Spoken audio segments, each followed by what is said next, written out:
What's the wildest way you've ever seen someone quit their job? For 3 years, Dante worked the closing shift at Pinnacle Financial, one of those corporate towers where dreams go to die slowly under fluorescent lights. He was the invisible guy who emptied trash while executives planned their third vacation homes. Most people didn't even know his name. That changed the night he discovered the shredded documents. Cleaning the executive floor, Dante noticed something odd in Mr. Whitman's office. The industrial shredder was overflowing with paper strips, but a few pieces had missed the bin. He'd been trained never to look at office documents, but something made him pause. The fragments showed account numbers, transfers to offshore accounts, names of pension funds. Dante had grown up poor. His mother cleaned offices for 40 years, never made more than minimum wage, and died without ever seeing a real vacation. These executives made more in bonuses than his entire neighborhood earned in a lifetime. That night, he started collecting the shredded papers. For 2 months, Dante pieced together thousands of document strips like the world's most expensive jigsaw puzzle. What he found made his stomach turn. Whitman was systematically stealing from employee pension funds, $12 million from janitors, security guards, and cafeteria workers who couldn't afford to lose a single dollar. The scheme was elegant and cruel. Small transfers disguised as administrative fees.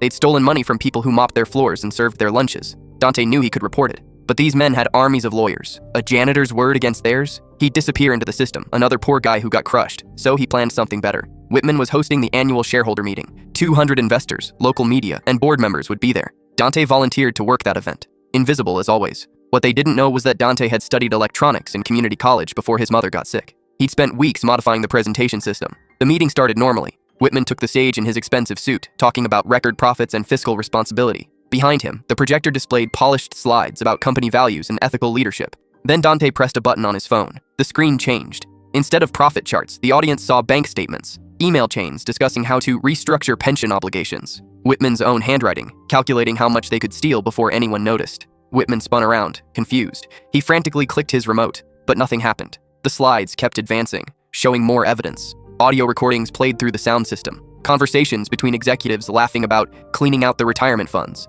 Technical difficulties. Whitman stammered into the microphone. The audience wasn't buying it. Board members were taking photos. A reporter in the back was already making calls. That's when Dante walked onto the stage. He pulled out his employee badge and spoke into the microphone. "My name is Dante Rodriguez. For 3 years, I've cleaned these offices while you stole from people like my mother. She worked until she died because she couldn't afford to retire." He held up a thick folder. "This contains evidence of 12 million stolen from employee pensions. You threw away the evidence, assuming the janitor was too stupid to understand it." He dropped his keys and badge on the podium. "I quit." The room erupted as Dante walked out through the emergency exit. By the time security reached the stage, he was gone. Within hours, the FBI had warrants. Within days, Whitman was in handcuffs. The pension fund was recovered, plus damages. Dante now works as a fraud investigator. His mother would have been proud.